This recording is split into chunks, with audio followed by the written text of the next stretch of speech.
안녕하세요. 반호박이 성형외과 유기현 원장입니다. 불룩한 눈밑은 피곤하고 매섭고 또 심술궂은 인상을 만들게 되죠. 그런 부분을 개선하고자 병원을 많이 찾아주시는데요. 좀 헷갈려 하시는 분들이 많으실 거예요. 그래서 오늘은 눈밑 지방 재배치, 하안검, 중안면 거상을 실제로 받은 환자분들을 보면서 나한테는 어떤 수술이 적합한지 알아보는 시간을 가져보도록 하겠습니다. 이 세 분을 보시면 세 분 모두 불룩한 눈밑을 고민으로 병원을 찾아주셨습니다. 네, 각각 다른 수술을 받게 되셨는데요. 첫 번째 분은 일단 눈밑 지방 재배치, 두 번째 분은 하안검, 세 번째 분은 하안검과 중안면 거상술을 함께 받으셨습니다. 차이가 보이시나요? 대충 감은 오지만 이게 말로 설명하기는 조금 힘든 차이인데요. 간단히 말씀드리면 일단 눈밑 노화의 진행 범위의 차이입니다. 첫 번째로 이제 눈밑 지방 재배치 수술을 받으신 40대 여성 환자분이십니다. 눈밑 지방이 아주 조금 볼락하고 그로 인해서 어두운 그림자지는 느낌이 들죠. 우리가 눈밑이 불룩하면 다 지방 때문이라고 흔히 생각을 하게 되는데,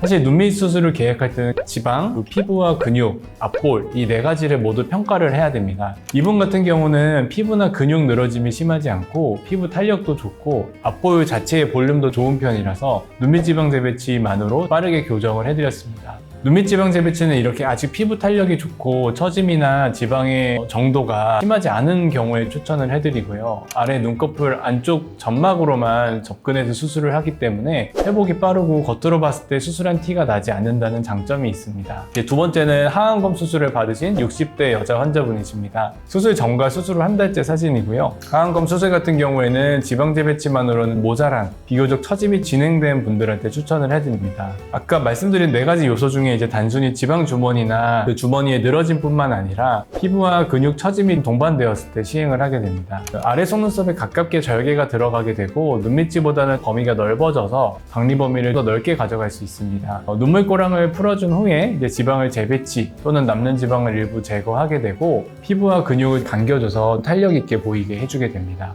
그리고 남는 피부는 절개선을 따라 절제해내고 잘 봉합해주게 되는데요. 속눈썹 가까이에 절개를 하기 때문에 처음에는 붉어 보이고 하지만 흉터가 거의 시간이 지날수록 눈에 잘 띄게 되지 않게 됩니다. 만약에 이분 같은 경우에 심플하게 첫 번째 환자분처럼 눈밑 지방 재배치만 받게 되면 이제 우리가 불룩한 느낌을 개선을 할 수 있지만 오히려 우리가 풍선이 바람이 빠졌을 때처럼 지방 주머니를 덮고 있던 피부가 늘어져 보이거나 꺼져 보이는 느낌이 생길 수 있어서 아쉬울 수 있는 경우입니다. 이제 마지막으로 하안검과 중안면 거상을 함께 받으신 환자분이신데요. 중안면 거상의 경우는 이제 노화가 많이 진행돼서 눈밑 지방이나 피부와 근육 늘어짐 뿐 아니라 앞볼 자체의 꺼짐이 동반되었을 때 권해드립니다.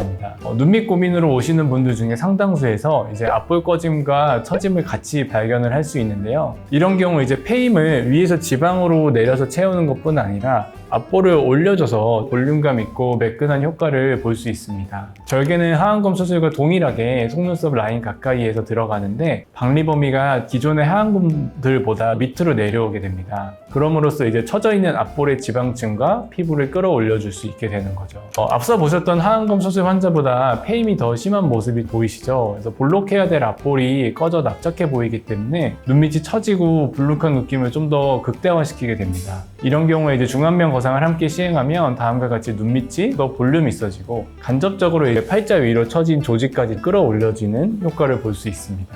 이제 정리해보자면 눈밑 수술은 노화의 진행 정도에 따라서 적합한 수술이 달라진다고 할 수 있겠습니다. 가끔 이제 어떤 영상들을 보면 몇 살 이후에는 무슨 수술이 필요하다 이렇게 추천을 하기도 하는데요. 사실 노화의 속도도 다르고 원래 갖고 있는 얼굴 뼈나 얼굴형이 다르기 때문에 개인차가 굉장히 많이 존재하게 됩니다. 그래서 실제로 성형외과 전문의를 만나서 나한테 적합한 수술이 어떤 건지 상담을 해서 찾는 것이 수술의 만족도를 높일 수 있는 가장 좋은 방법이라고 할 수 있겠습니다. 이상 반호박이 성형외과 전문의 유기현 원장이었습니다. 감사합니다.